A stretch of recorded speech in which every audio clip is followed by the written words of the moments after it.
So next we have hyperconjugation, the second electron displacement effect that we will need to use for understanding reaction mechanism. Okay, prothom kotha ketaman point monot rakha that hyperconjugation is a stronger effect than inductive. ठीक है, इंडक्टिवेও electron displace करे, हाइपरकन्जुगेशनेও electron displace करे, दुইটা electron displacement effect. किंतु जदि आमी strength to compare কৰিবলৈ যাও তেতিয়া হলে ইন্ডাকটিভ ইফেক্টৰ কম্পেৰিজনত হাইপাৰকনজুগেশনৰ স্ট্ৰেংথটো বেছি হয়. তাৰ মানে যদি কৰবাত ইন্ডাকটিভ ইফেক্ট আৰু হাইপাৰকনজুগেশনৰ মাজত ক্লেশ হয়, ইন্ডাকটিভ ইফেক্টে এটা অৰ্ডাৰ দিছে, হাইপাৰকনজুগেশন এটা ৰিভাৰ্স অৰ্ডাৰটো দিছে, তেতিয়া হলে আমি মানি চলিম হাইপাৰকনজুগেশনৰ কথা. যেতিয়া আমি তেনেকুৱা ধৰণৰ সিচুৱেশন পাম তেতিয়া দেখা যাব বাৰু. সদ্যহতে এটো কথা তোমালোকক মনত ৰাখিবা যে hyperconjugation is a stronger effect than inductive effect. Okay, এতিয়া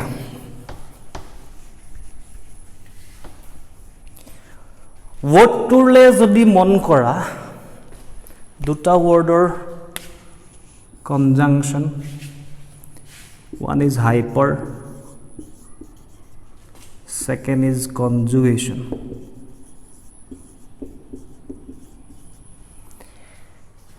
Hyper মানে কয় না আমাৰ কিয় হাইপাৰ হৈছে, কেলে এনেকুৱা হৈছে বেছি. ওকে, হাইপাৰ হৈছে, হাইপাৰ এক্টিভ, অভাৰ এক্টিভ, বেছি এক্টিভ, ৰাইট? থাকে ন ক্লাছত তোমালোকৰ মাজতে কিছুমান টিচাৰে কথা ক'বই নাপায়, এক্টিভিটি কথা ক'ব নাপায় মানে কি আৰু ক্লাছটোৰ ভিতৰতে গম পাইছা কি কথা ক'ব বিচাৰি আছো. বেছি এক্টিভ, তাৰ মানে প্ৰয়োজনতকৈ বেছি এক্টিভ, হাইপাৰ. বাৰু সেইটো কথাটো জানাই হাইপাৰ মানে কি, বেছি আৰু মুঠতে. এতিয়া নেক্সট কাহিনীটো আহিলোঁ, দেট ইজ কনজুগেশ্যন. কনজুগেশ্যন মানে চোৱা, আমি কনজুগেশ্যনৰ এপ্লিকেশ্যন এপ্লিকেশ্যনটো একচুৱেলি ৰিজনেঞ্চত কৰিব লাগিব, বা তথাপিও এনে কৈ থৈ দিছোঁ. ফৰ এক্সাম্পল এনেকুৱা ধৰণৰ, ছাপ'জ তোমাৰ ওচৰত এটা কম্পাউণ্ড আছে য'ত পাই বণ্ড আছে, ছিগমা বণ্ড আছে আৰু পাই বণ্ড আছে, তাক তুমি কনজুগেশ্যন বুলি ক'বা. তাৰমানে এনেকুৱা ধৰণৰ মলিকিউল যদি থাকে, এইটো ঠিক আছে, pi sigma pi, that is called conjugation. Famous example benzene, pi sigma pi sigma pi sigma pi sigma, right? তো এইবোৰক কনজুগেশ্যন বুলি কোৱা হয়. অকল এইটোৱে নহয়, ইয়াৰ উপৰি আৰু আছে. আমি ৰিজনেঞ্চ যেতিয়া পঢ়িম, ৰিজনেঞ্চত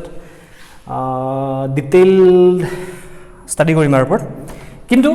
মই জাষ্ট ৱৰ্ডটো বুজাবৰ কাৰণে ক'লোঁ কনজুগেশ্যন. আৰু এতিয়া কনজুগেশ্যনত কি হয় চোৱা, কনজুগেশ্যনত এই পাই বণ্ডবোৰৰ শ্বিফটিং হয়. পাই বণ্ডবোৰে এঠাইৰ পৰা এটা এটমৰ পৰা বেলেগ এটা এটমলৈ, মানে পাই ইলেক্ট্ৰনবোৰে এটা এটমৰ পৰা বেলেগ এটা এটমলৈ শ্বিফ্ট কৰিব পাৰে আণ্ডাৰ ছাম চাৰ্টেইন কণ্ডিশ্যনছ. তো এনেকুৱা ধৰণৰ কনজুগেশ্যন য'ত থাকিব তাত পাই ইলেক্ট্ৰনৰ শ্বিফটিং হয়, আৰু সেই ধৰণৰ শ্বিফটিংবোৰৰ ফলত যিবোৰ ৰিজাল্ট আমি পাওঁ তাকে আমি ৰিজনেঞ্চ বুলি কওঁ. এই কথাটোৰ ওপৰত আমি ৰিজনেঞ্চ যেতিয়া পঢ়িম তাৰ ওপৰত ভালকৈ পঢ়িম. কিন্তু এই ইফেক্টটোক হাইপাৰ কনজুগেশ্যন বুলি কিয় কোৱা হয়? কনজুগেশ্যনত মানে ৰিজনেঞ্চত পাই ইলেক্ট্ৰনৰ শ্বিফটিং হয়, কিন্তু হাইপাৰ কনজুগেশ্যন ইফেক্টটোত তাৰমানে কি ক'ব বিচাৰিছোঁ, এনেই আমাৰ ওচৰত ছিগমা বণ্ড থাকে আৰু পাই বণ্ড থাকে. ছিগমা বণ্ড আৰু পাই বণ্ডৰ মাজত ডিফাৰেঞ্চটো কি? কেমিকেল বণ্ডিঙত পঢ়িছোঁ ন? ছিগমা বণ্ডটো হেড অন অভাৰলেপিং হ'ব, পাই বণ্ডটো ছাইড ৱাইজ অভাৰলেপিং হয়. দেৰফৰ ছিগমা বণ্ডত থকা ইলেক্ট্ৰনকেইটা বেছি ষ্ট্ৰংলি হোল্ড হৈ থাকিব, বেছি টাইটকৈ লাগি থাকে, আৰু পাই বণ্ডত থকা ইলেক্ট্ৰনকেইটা অকণমান লুজ হয় চামৱাট. এতিয়া ৰিজনেঞ্চত সেই লুজ পাই ইলেক্ট্ৰনছবোৰৰ মুভমেণ্ট হয়, তো সেইকাৰণে সি হ'ব কনজুগেশ্যন. আনহাতে হাইপাৰ কনজুগেশ্যনত পাই বণ্ড নহয়, ছিগমা বণ্ডৰে মুভমেণ্ট দেখিবলৈ পাওঁ. গতিকে কনজুগেশ্যনতকৈ বেছি হিৰো, পাৱাৰ ৱাইজত ৰিজনেঞ্চৰ পাৱাৰটো বেছি, হাইপাৰ কনজুগেশ্যনৰ পাৱাৰটো কম. কিন্তু নামটো কইন কৰিছে সেইটো কনচেপ্টৰ পৰা যে কনজুগেশ্যনত পাই ইলেক্ট্ৰন মুভমেণ্ট হয়, আৰু য'ত ছিগমা ইলেক্ট্ৰনে মুভমেণ্ট হয়, দেট ইজ কনজুগেশ্যনৰো বহুত বেছি কনজুগেশ্যন, গতিকে হাইপাৰ কনজুগেশ্যন. বুজি পাইছা এটো দৰকাৰ নাই কথাটো কলো আৰু এনে ওভাৰঅল যদি সোৱা ৰিজনেন্স ইজ এ মোৰ পাৱাৰফুল ইফেক্ট নামটো হল খালি ইয়াৰ নামটো হাইপাৰ কনজুগেশ্যন ঠিক আছে থাকে না ক্ষীণমিন মানুহ এটা নাম বোলে ভীম বোলে ৰাইট তাৰ গাত বোলে 1.5 কেজি মাংস নামটো ভীম থাকিব পাৰে মৰমত দিলে সৰুতে মাক বাপে পাছত গৈ মহাবলী মানুহ এটা হ'ব বুলি পাছত দেখা হয় নহলগে খেলটো কিন্তু নামটোতো নাম হয় তো সিমিলাৰলি এটো হাইপাৰ কনজুগেশ্যন ইফেক্টটো নামটো শুনিলে একদম বহুত ডাঙৰ বস্তু নিচিনা লাগে হাইপাৰ কনজুগেশ্যন কনজুগেশ্যনৰো হাইপাৰ বেছি কনজুগেশ্যন কিন্তু ইফেক্ট হিচাপে ই নামটোহে ভীম অকল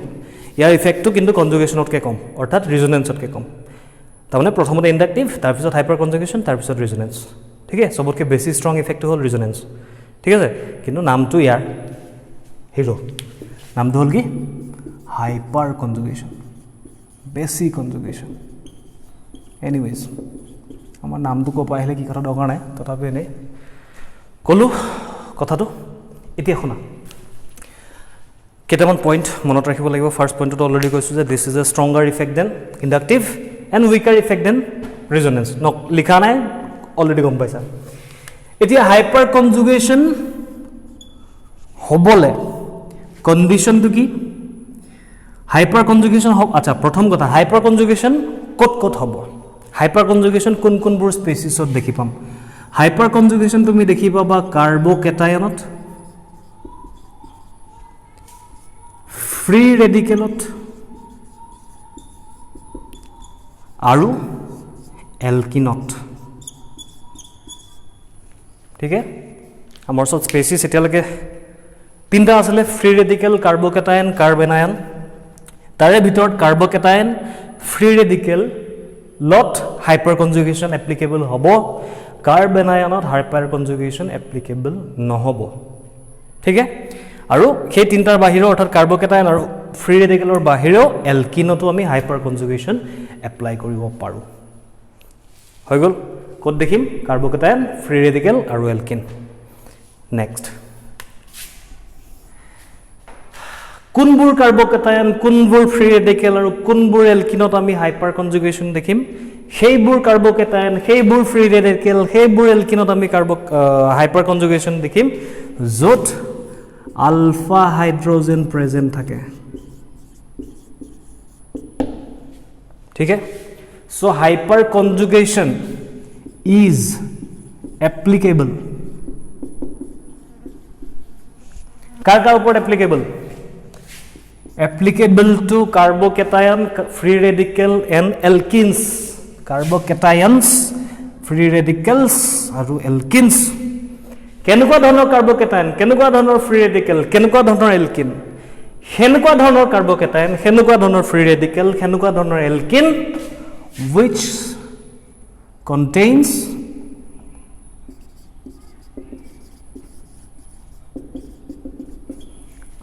alpha hydrogen তো যিবোৰ কাৰ্বকেটায়ন ফ্ৰী ৰেডিকেল আৰু এলকিনত আলফা হাইড্ৰজেন প্ৰেজেন্ট থাকে সেইবোৰ ফ্ৰী ৰেডিকেল কাৰ্বকেটায়ন আৰু এলকিনত হাইপাৰ কনজুগেশ্যন এপ্লিকেবল হ'ব থাকিল মনত লিখিলা চাগে চলো এতিয়া কথাটো হ'ল এলকিন চিনি পাওঁ কাৰ্বকেটায়ন চিনি পাওঁ ফ্ৰী ৰেডিকেল চিনি পাওঁ সব চিনি পাওঁ কাৰ্বনত পজিটিভ কাৰ্বকেটায়ন কাৰ্বনত dot free radical double bonded hydrocarbon alkene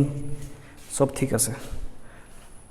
अब भाई ये अल्फा हाइड्रोजन क्या होता है अल्फा हाइड्रोजन होता क्या है समझो अल्फा हाइड्रोजन থাকিব লাগিব বলে তো अल्फा हाइड्रोजन থাকিব লাগিব যদি अल्फा हाइड्रोजन হয় কি জানিব লাগিব মন কৰা সো আইডিয়া सपोज তোমাৰ ওচৰত এটো কাৰ্বকেটায়ন আছে ठीक है এইটো কাৰ্বকেটায়ন তোমাক দিলে এতিয়া শুনা মন কৰা ध्यान दो क्या है এইটো হল কাৰ্বকেটায়ন ৰাইট য'ত পজিটিভ চাৰ্জটো আছে ঠিক আছে সেই কাৰ্বকেটায়নটোৰ লগত ডাইৰেক্টলি লাগি থকা কাৰ্বন কেইটাক এই কাৰ্বকেটায়নটোৰ লগত ডাইৰেক্টলি লাগি থকা কাৰ্বন কেইটাক কোৱা হয় আলফা কাৰ্বন ঠিক আছে আলফা কাৰ্বনৰ লগত লাগি থকা কাৰ্বনটোক ক'বা তুমি বিটা কাৰ্বন আলফা কাৰ্বনৰ লগত লাগি থকা কাৰ্বনটোক ক'বা তুমি বিটা কাৰ্বন আলফা কাৰ্বনৰ লগত লাগি থকা কাৰ্বনটোক ক'বা তুমি বিটা কাৰ্বন হৈছে বিটাৰ লগত লাগি থকাটোক ক'বা গামা বিটাৰ লগত লাগি থকাটোক ক'বা গামা এটো বিটাৰ লগত নাই গতিকে গামাও নাই ইয়াত এফালে গামা এটো তাৰ পিছত আৰু যদি কাৰ্বন থাকে এপসিলন টেপসিলন গৈ থাকিব আমাৰ কাৰণে এপসিলন গামা বিটা এটো মতলব নাই আমাৰ মেইন ফোকাসটো কোট আলফা মাক লাগে আলফা বাকিখিনি থাকক বাকিখিনি যাও যায় ভাৰমে তার নাম আমার কি মতলব আছে বিটা দরকার নাই হল মেইন কথাটো কি যে যেটো সেন্টার আছে পজিটিভ হোক ফ্রি রেডিকেল হোক এলকিন হোক এটা ফ্রি পজিটিভ কথা কৈ আছো তার লগত ডাইরেক্টলি লাগি থকা কার্বন কেটা আলফা কার্বন বুলি কয় আৰু আলফা কাৰ্বনত ডাইৰেক্টলি লাগি থকা হাইড্ৰোজেন ব্ৰক আলফা হাইড্ৰোজেন বুলি কয় তা মানে এটো স্ট্ৰাকচাৰত এটো আলফা কাৰ্বন ইয়াৰ লগত ডাইৰেক্টলি হাইড্ৰোজেন কোনটো লাগি আছে এটো so this is alpha hydrogen ইয়াৰ লগত ডাইৰেক্টলি আৰু হাইড্ৰোজেন আছে নেকি নাই এটো কাৰ্বন ৰাইট গতিকে ইয়াত আৰু নাই এটা আলফা হাইড্রোজেন ইয়াত এটো আলফা হাইড্রোজেন খতম এটো আলফা হাইড্রোজেন নেকি নহয় এটো লগত মতলবে নাই আলফা হাইড্রোজেন বুৰ কোনবোৰ আলফা হাইড্ৰোজেন বুৰ হল হেইবোৰ হাইড্ৰোজেন যিবোৰ আলফা কাৰ্বনটোৰ লগত লাগি থাকে আৰু আলফা কাৰ্বন কোনটো আলফা কাৰ্বন বুৰ হল হেইবোৰ যিবোৰ ডাইৰেক্টলি পজিটিভ চাৰ্জটোৰ লগত লগা পজিটিভ চাৰ্জ থকা কাৰ্বনটোৰ লগত লাগি থাকে ক্লিয়াৰ হৈছে কথাটো ঠিক আছে আলফা হাইড্রোজেন চিনি পালা সো এটো আলফা হাইড্রোজেন এটো আলফা হাইড্রোজেন এটো আলফা হাইড্রোজেন ইয়াত নাই এটো কার্বন এনেকা টাইপ থাকিব নাই CH3 হয় তো এটো কাৰ্বনৰ লগত কাৰ্বন লাগি আছে ই বিটা এটা বিটা হাইড্ৰোজেন আমাক দৰকাৰ নাই বিটা হাইড্ৰোজেন আমাক কি লাগে আলফা হাইড্ৰোজেন কোনবোৰ যিবোৰ আলফা কাৰ্বনৰ লগত লাগি থাকে বস্তুটো চাগে বুজি পাইছা ওকে ঠিক আছে সোৱা কিমান বুজি পাইছা बताओ এইকেইটা স্ট্ৰাকচাৰত আলফা হাইড্ৰোজেন কিমানটা আছে উলিয়াই দিয়া এটো কাৰ্বন য'ত পজিটিভ চাৰ্জ আছে ৰাইট ইয়াৰ লগত ডাইরেক্টলি লাগি থকা কার্বন কেটা হল আলফা হাইড্রোজেন আলফা কার্বন তো এটো কার্বন আলফা ঠিক আছে তো ইয়াক যদি আমি বন লাইনৰ পৰা স্ট্ৰাকচাৰলৈ নিও তেতিয়াহ'লে ইয়াত কেটা থাকিব হাইড্ৰোজেন তিনটা হাইড্ৰোজেন ইয়াৰ লগত দুটা হাইড্ৰোজেন সৰি ইয়াত এটা হাইড্ৰোজেন লাগিব প্লাস থকা কাৰণে সৰি প্লাস থকা কাৰণে এটা হাইড্ৰোজেন থাকিব আৰু ইয়াত দুটা হাইড্ৰোজেন সো আলফা হাইড্ৰোজেন এটো মেইন সেন্টাৰ ইয়াৰ লগত ডাইৰেক্টলি লাগি থকা কাৰ্বন আলফা কাৰ্বন এটো কাৰ্বনত তিনটা হাইড্ৰোজেন গতিকে তিনটা আলফা হাইড্ৰোজেন এটো আলফা কাৰ্বনৰ লগত দুটা হাইড্ৰোজেন গতিকে দুটা আলফা হাইড্ৰোজেন সো এই স্ট্ৰাকচাৰটো টোটাল আলফা হাইড্ৰোজেন কিমান পাঁচটা বুঝছা নেক্সট কি হৈছে ये है कार्बन ইয়াৰ লগত ডাইরেক্টলি লাগি থকা কার্বন এটো গতিকে এই দুটা আলফা কার্বন এদিকেটাত হাইড্রোজেন কিমানটা আছে ভ্যালেন্সিৰ পৰা চোৱা 1 2 এটো হাইড্রোজেনটা লাগিব রাইট 1 2 ইয়াত দুটা হাইড্রোজেন লাগিব 1 2 গতিকে ইয়াত দুটা হাইড্রোজেন লাগিব সো আলফা হাইড্রোজেন কিমানটা আছে এটো আলফা কার্বন দুটা আলফা হাইড্রোজেন এটো আলফা কার্বন দুটা আলফা হাইড্রোজেন সো টোটাল ইয়াত চাৰিটা আলফা হাইড্রোজেন আছে বুঝছা ना समझ में आ रहा है बात नेक्स्ट वाले में देखो ये तो कार्बन सेंटर जो पॉजिटिव चार्ज लगी আছে पॉजिटिव चार्ज तो লগত डायरेक्टली লাগি থকা carbon this one so this is alpha carbon এটা হাইড্রোজেন কিমানটা আছে আলফা হাইড্রোজেন এটা দুটা তিনটা বন্ড গতিকে আৰু এটা হাইড্ৰোজেনৰ লগত বন্ড ফৰ্ম কৰিব লাগিব সো ইয়াত আলফা হাইড্ৰোজেন কেটা আছে এটা আলফা হাইড্ৰোজেন সাগে কথাটো বুজি পাইছা নে পাবা দিয়া আৰু ইমান টান কথা একো নাই কোৱা যিটো কাৰ্বন চেণ্টাৰ পজিটিভলি চাৰ্জড হৈ আছে হেতুৰ লগত ডাইৰেক্টলি যিকেইটা কাৰ্বন লাগি থাকিব তাহাঁতক কয় আলফা কাৰ্বন আৰু সেই আলফা কাৰ্বনত লাগি থকা হাইড্ৰোজেন কেইটাক কয় আলফা হাইড্ৰোজেন ঠিক আছে সিমিলাৰলি ফ্ৰী ৰেডিকেলৰ কেছতো একেটা কাহিনী আৰু এইটো ফ্ৰী ৰেডিকেল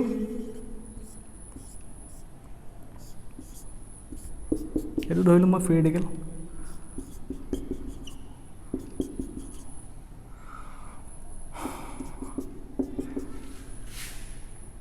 এইটো কেনেকৈ আঁকি দিম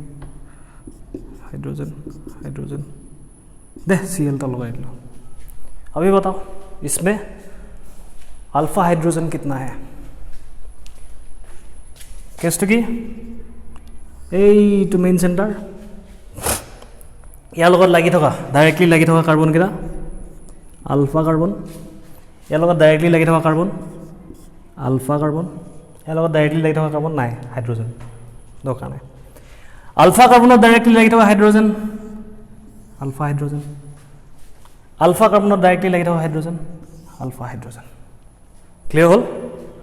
सिमाने काहिनी आছিলে यार अल्फा हाइड्रोजनर बस्तुটো বুজি পাইছান নাই পোৱা আৰু দেখাব লাগিব নি নালাগে চাগে এটা দেখাই দিছো মৰমত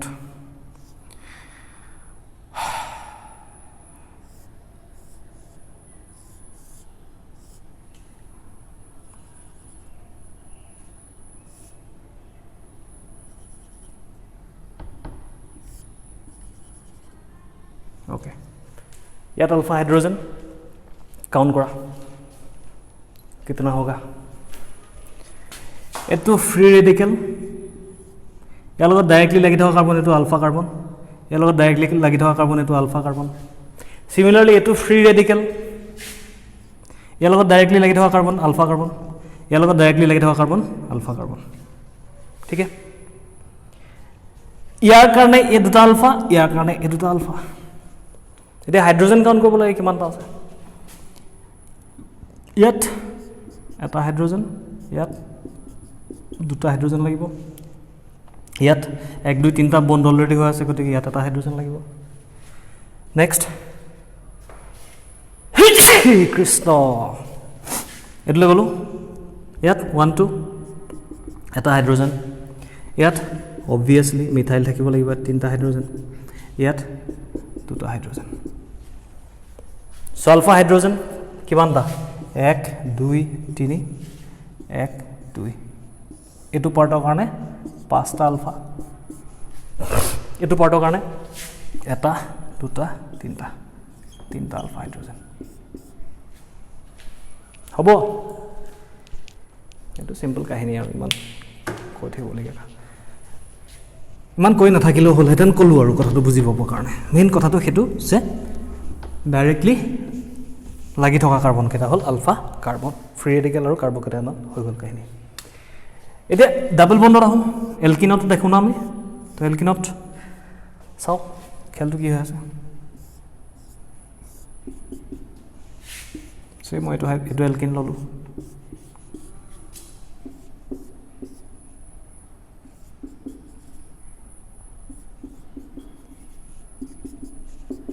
থাকিব পাৰে তো হ'ব পাৰে সো এতিয়া কাৰ্বকেটায়ন আৰু কাৰ্বন আয়নত আমাৰ ওচৰত চেণ্টাৰ আছিল এটা হয় এটা কাৰ্বনতে পজিটিভ নহলে ফ্ৰী ৰেডিকেল থাকিব পাৰে এলকিন বুলি কোৱাৰ লগে লগে এটা দুটা চেণ্টাৰ আহি গল তাৰমানে এইটো মেইন চেণ্টাৰ তাৰ এৰাউণ্ডত এই কাৰ্বন দুটাৰ এৰাউণ্ডত এলকিনটো আছে ডাবল বন্ড আছে তো আমি দুইটা সাইডৰ পৰা চাব লাগিব এইটো কাৰ্বনৰ লগত ডাইৰেক্টলি লাগি থকা কাৰ্বনটো আলফা কাৰ্বন तार नेक्स्ट टू बीटा तार नेक्स्ट टू गामा दरकार নাই এটু কার্বন লগত ডাইরেক্টলি লাগি থকা কার্বন আলফা কার্বন তাৰপিছত থাকিলে গৈ থাকিলে কেছ নাই হৈছে সো এটু আলফা কাৰ্বন গতিকে এটু আলফা হাইড্ৰোজেন এটু আলফা হাইড্ৰোজেন এটু আলফা হাইড্ৰোজেন এটু আলফা কাৰ্বন গতিকে এটু আলফা হাইড্ৰোজেন এটু আলফা হাইড্ৰোজেন এটু আলফা হাইড্ৰোজেন হয় নেকি নহয় এটু আলফা হাইড্ৰোজেন হয় নেকি নহয় আলফা কাৰ্বনৰ লগত যিকিটা লাগি আছে হেগিটা হল আলফা হাইড্ৰোজেন বাকি কাহিনীত नहीं चलेगा समझ में आ रहा है बात ইয়াত দুইটা কাৰ্বনৰ পৰা চাব লাগিব এইটো কাৰ্বনৰ লগত ডাইৰেক্টলি লাগি থকা আলফা কাৰ্বন এইটো কাৰ্বনৰ লগত ডাইৰেক্টলি লাগি আছে আলফা কাৰ্বনত ডাইৰেক্টলি যিকেইটা হাইড্ৰজেন লাগি আছে that is alpha hydrogen clear ইয়াত কাৰো ক'বলগীয়া কাহিনী মোৰ মতে থাকিব নালাগে পটকে চাই দিয়া কেইটামান কিমানটা আছে উলিয়াই দিয়া চলো ক'ত কিমানটা আলফা হাইড্ৰজেন আছে আৰু দিব কেইটামান একেলগতে শেষ কৰি থওঁ নাথাকোঁ बताओ किसमें कितना अल्फा हाइड्रोजन है फार्स्ट कथा अल्फा हाइड्रोजन किमान আছে উলিয়াবৰ কাৰণে প্ৰথম আলফা কাৰ্বন কিমান আছে উলিয়াব লাগিব সো ইয়াক যদি আমি কমপ্লিট স্ট্ৰাকচাৰাল ফৰ্মুলাত আঁকো এটো ডাবল বন্ড আছে এটো কাৰ্বন তো এফালে এটা কি মিথাইল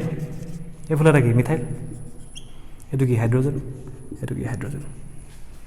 তো ইয়াৰ লগত ডাইৰেক্টলি লাগি থকা কাৰ্বন এটো আলফা কাৰ্বন ইয়াৰ লগত ডাইৰেক্টলি লাগি থকা কাৰ্বন এটো আলফা কাৰ্বন সো এটো আলফা কাৰ্বনত তিনটা হাইড্ৰোজেন গতিকে তিনটা আলফা হাইড্ৰোজেন এটো আলফা কাৰ্বনত তিনটা হাইড্ৰোজেন গতিকে তিনটা alpha hydrogen so in total আমাৰ ওচৰত 6 আলফা হাইড্ৰোজেন আছে এটো হাইড্ৰোজেন আৰু এটো হাইড্ৰোজেন আলফা হাইড্ৰোজেন হ'বনে নহব বিকজ তাৰি ডাইৰেক্টলি লাগি আছে তাহাতৰ লগত লাগি থকা কিটা নহয় তাহাতৰ লগত লাগি থকা কাৰ্বন কিটাত লাগি থকা অৰ্থাৎ আলফা কাৰ্বনত লাগি থকা কিটাহে আলফা হাইড্ৰোজেন হ'ব এটোত এটা সাইডে হাইড্ৰোজেন এটো সাইডে হাইড্ৰোজেন খেলেই নাই ডাবল বন্ড একু দিয়া নাই গ্ৰুপ লগোৱা নাই নেক্সট এটো সাইডে কাৰ্বন তো এটো CH3 হৈ গ'ল 1 2 হৈ আছে গতিকে ইয়াত আৰু দুটা হাইড্ৰোজেন লাগিব ৰাইট ইয়াত এটা হাইড্ৰোজেন লাগিল এতিয়া আলফা হাইড্ৰোজেন উলিয়াব লাগে এটো কাৰ্বনৰ লগত ডাইৰেক্টলি কোনো ধৰণৰ কাৰ্বন লাগি থকা নাই গতিকে এটো সাইডে আলফা কাৰ্বনেই নাই যদি আলফা কাৰ্বনেই নাই তেতিয়ালে আলফা হাইড্ৰোজেনো নাই এটো সাইডে এটো কাৰ্বনৰ লগত এফালে এটো হাইড্ৰোজেন গতিকে এটো আলফা কাহিনী নহয় নেক্সট অকল এটা কাৰ্বন লাগি আছে দ্যাট ইজ আলফা কাৰ্বন তাৰ লগত লাগি থকা কিটা আলফা হাইড্ৰোজেন সো এটা দুটা সো ইয়াত দুটা আলফা হাইড্ৰোজেন আছে বুইছা কথাটো নেক্সট লৈ গলো এটো ডাবল বন্ড গতিকে ইয়াত হাইড্ৰোজেন থাকিব ইয়াত হাইড্ৰোজেন থাকিব ৰাইট নেক্সট এটো কাৰ্বন ঠিক আছে একো দিয়া নাই মানে কি হাইড্ৰোজেন আছে ৰাইট নেক্সট এটো কাৰ্বন সেন্টাৰ তালৰ এটো কাৰ্বন তো এটো কাৰ্বন যদি হয় ইয়াত CH3 হ'ব লাগিব এটো CH2 হ'ব লাগিব আৰু এটো এতিয়ালৈকে গম পাইছা চাগে এটো সাইডে এটো কাৰ্বন লগত ডাইৰেক্টলি এটাচ কোনো কাৰ্বন নাই গতিকে ইয়াত আলফা কাৰ্বনেই নাই যদি আলফা কাৰ্বন নাই আলফা হাইড্ৰোজেন থকাৰ কোনো কাহিনী নাই নেক্সট এটো লৈ গলো তিনটা ইয়াৰ লগত ডাইৰেক্টলি লাগি আছে আলফা কাৰ্বন তাৰ লগত লাগি থকা হাইড্ৰোজেন কিটা আলফা হাইড্ৰোজেন সো তিনটা এফালে দুটা সো টোটাল পাঁচটা আলফা হাইড্ৰোজেন নেক্সট এলাইছো এটো কাৰ্বন এফালে তেতিয়ালে এটা হাইড্ৰোজেন থাকিব লাগিব এফালে এটা হাইড্ৰোজেন থাকিব লাগিব ৰাইট নেক্সট এটো কাৰ্বন ইয়াৰ লগত ডাইৰেক্টলি লাগি আছে গতিকে আলফা কাৰ্বন ইয়াৰ লগত ডাইৰেক্টলি লাগি আছে গতিকে ই আলফা কাৰ্বন এতিয়া এটো আলফা কাৰ্বনত দুটা হাইড্ৰোজেন থাকিব এটো আলফা কাৰ্বনত দুটা হাইড্ৰোজেন থাকিব সো ইন টোটাল ইয়াত চাৰিটা আলফা হাইড্ৰোজেন থাকিব বুজি আছা নে কথাবোৰ ৰেকৰ্ড হৈ আছে নাই হৈ আছে নেক্সট লৈ যাও এটো মেইন সেন্টাৰ ইয়াৰ লগত এফালে এটা হাইড্ৰোজেন আছে যেহেতু একো দিয়া নাই এটো সাইডে এটা কাৰ্বন আছে so this is alpha carbon ইয়াত কেটা থাকিব হাইড্ৰোজেন দুটা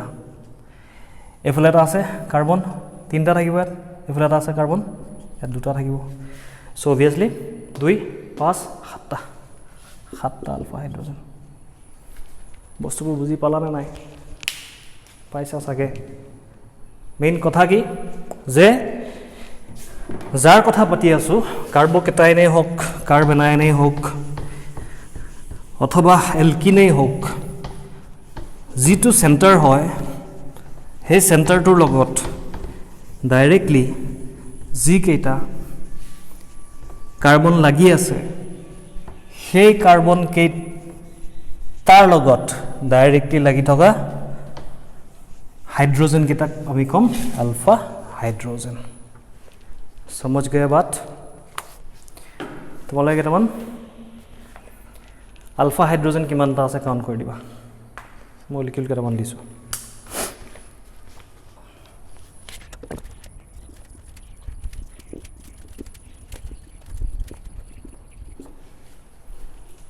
এগৰা দিলো ইয়াত আলফা হাইড্ৰোজেন কিমানটা আছে উলিয়াই দিবা প্ৰতিটো কম্পাউণ্ডত এইটো অকমান দেখিবলৈ বেয়া লাগিছে অলপ এনেকৈ কৰি দিওঁ মনটো ভাল লাগিব তেতিয়া প্ৰতিটোতে আলফা হাইড্ৰোজেন কিমানটা আছে কাউণ্ট কৰি দিবা আমি নেক্সট ভিডিঅ'ত আলফা হাইড্ৰোজেনটো চিনাকি হৈ ল'লোঁ নেক্সট ভিডিঅ'ত আমি হাইপাৰ কনজুগেশ্যন কি বস্তু তাক ইউজ কেনেকৈ কৰিব পাৰি তাৰ ওপৰত কথা পাতিম অ'কে তো আজি এইটো ভিডিঅ'ত বৰ বিশেষ কথা আমি পতা নাই কি পাতিলোঁ যে হাইপাৰ কনজুগেশ্যনটো এপ্লিকেবল হ'ব কাৰ্বকেটায়ন ফ্ৰী ৰেডিকেল আৰু এলকিনত আৰু কোনবোৰ ফ্ৰী ৰেডিকেল বা এলকিন অথবা কাৰ্বকেটায়নৰ প্ৰডিউচ হাইপাৰ কনজুগেশ্যন ইউজ হ'ব য'ত তোমাৰ আলফা হাইড্ৰোজেন থাকে গতিকে আমি নেক্সট কথা শিকিলোঁ আলফা হাইড্ৰোজেন কি বস্তু আলফা হাইড্ৰোজেনবোৰ হ'ল সেইবোৰ হাইড্ৰোজেন যিবোৰ আলফা কাৰ্বনত লাগি থাকে এতিয়া আলফা কাৰ্বন কি বস্তু আলফা কাৰ্বনবোৰ হ'ল সেইবোৰ কাৰ্বন যিবোৰ আমাৰ ফ্ৰী ৰেডিকেল অথবা কাৰ্বকেটায়ন অথবা এলকিনৰ চেণ্টাৰটোৰ লগত ডাইৰেক্টলি লাগি থাকে পজিটিভ চাৰ্জ থকা অথবা ফ্ৰী ৰেডিকেল থকা কাৰ্বনটোৰ লগত ডাইৰেক্টলি লাগি থকা কাৰ্বনবোৰ হ'ল আলফা কাৰ্বন আৰু আলফা কাৰ্বনত লাগি থকা ডাইৰেক্টলি লাগি থকা হাইড্ৰোজেনবোৰ হ'ল আলফা হাইড্ৰোজেন আমি নেক্সট ভিডিঅ'ত এই আলফা হাইড্ৰোজেন যদি চিনি পোৱা হৈ যাওঁ তেতিয়াহ'লে নেক্সট ভিডিঅ'ত আমি চিনি পোৱা হৈ যাওঁ মানে কি অলৰেডি হৈছা এইকেইটা কৰিবা খালি নেক্সট ভিডিঅ'ত আমি হাইপাৰ কনজুগেশ্যন কাৰ্বকেটায়নত কেনেকৈ হয়